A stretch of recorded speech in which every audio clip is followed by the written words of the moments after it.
It was going to be first big interview of my life. इसीलिए डर बहुत लग रहा था, लेकिन फिर सोचा कि यार करते हैं।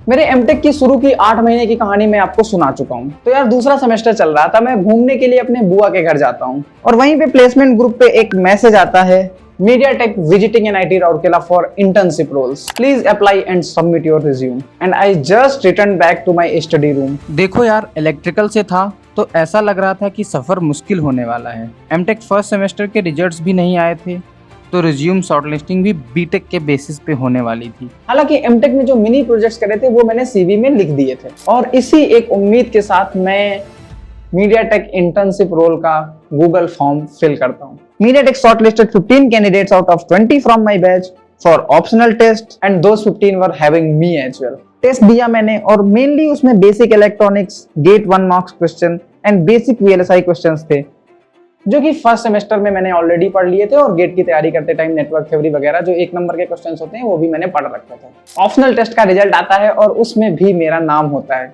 दैट वाज क्वाइट सरप्राइजिंग, क्योंकि मैं इलेक्ट्रिकल से था तो मुझे लग रहा था कि 1-2 रिजेक्शंस तो मुझे फेस ही करने पड़ेंगे, बट अभी तक इस टेस्ट होने तक ऐसा नहीं हुआ था। And I just wanted to tell you that it was going to be first big interview of my life.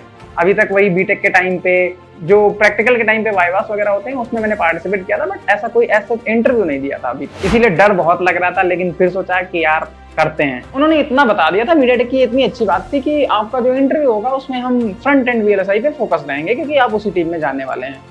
सो मैं उसी से रिलेटेड सब्जेक्ट को जो 2 दिन का टाइम मिला था उस रिवाइज कर रहा था। एंड जो सबसे अच्छी चीज थी वो ये थी कि मैं भी फ्रंट एंड VLSI में ही जाना चाहता था, क्योंकि बैक एंड मुझे उतनी अच्छी नहीं लग रही थी। फाइनली वो इंटरव्यू का दिन आता है and it gets start at 4 PM। उन्होंने बेसिक से पूछना शुरू करा और मैं जवाब देते गया। कुछ जगह अटके भी, but around 70 to 80% of basic questions के आंसर मैंने सही दिए थे और ये करते करते 1 घंटा बीत जाता है। And when you keep answering in right way तो इंटरव्यूअर का इंटरेस्ट आप में बढ़ता है और इंटरव्यू लंबा खिंचना शुरू होता है। तो बेसिक्स के बाद उन्होंने मुझसे एडवांस VLSI के क्वेश्चंस पूछे, कुछ कॉम्बिनेशनल एंड सीक्वेंशियल डिजाइन के कोड्स लिखवाए, एप्टीट्यूड वाले क्वेश्चंस भी एंड में पूछे एंड 4 बजे शुरू हुआ इंटरव्यू फाइनली 6:35 पे पूरा होता है। और इतना लंबा जनरली इंटरव्यू होता नहीं है, तो इसलिए मेरी मम्मी ने भी बीच में कॉल कर दिया था 6 बजे के टाइम पे, क्योंकि उन्हें लगा होगा कि इंटरव्यू पूरा हो गया होगा। इंटरव्यू के बाद में थोड़ा खुश और कॉन्फिडेंट था, बिकॉज कॉर्पोरेट में कहावत है, long interview means higher selection chances, because interviewer is taking interest, that's why it is getting longer. हालांकि इसके बाद वो 2 टेक्निकल राउंड्स और लेते हैं और इन 2 टेक्निकल राउंड्स का मेन मुद्दा C, वेरीलॉग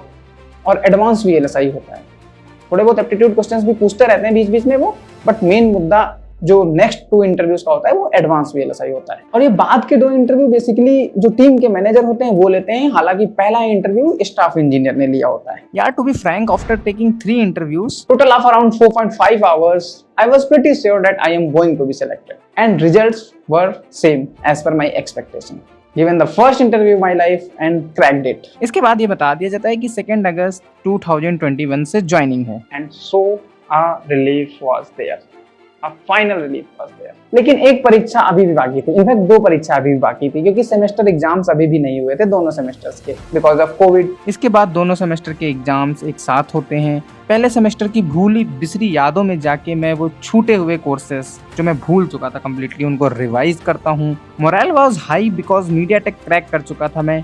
and once you crack an interview, NIT Rourkela doesn't allow to sit for another. In fact, most of the colleges में यही सीन है। हालांकि थोड़ा फील हुआ था, क्योंकि इस वजह से मैं Qualcomm, ADI, Texas Instruments जैसी कंपनी में नहीं बैठ पाया था, क्योंकि मैंने ऑलरेडी MediaTek क्रैक कर दी थी। दोनों सेमेस्टर के रिजल्ट्स आते हैं। I achieved 8.76 CGPA up to second semester. ऐसा लगने लगा था कि अब सब चिल है, इंटर्नशिप पे जाऊंगा, मस्ती करूंगा, थोड़ा बहुत सीखूंगा and I will enjoy my life, और बस मजे ही मजे हैं।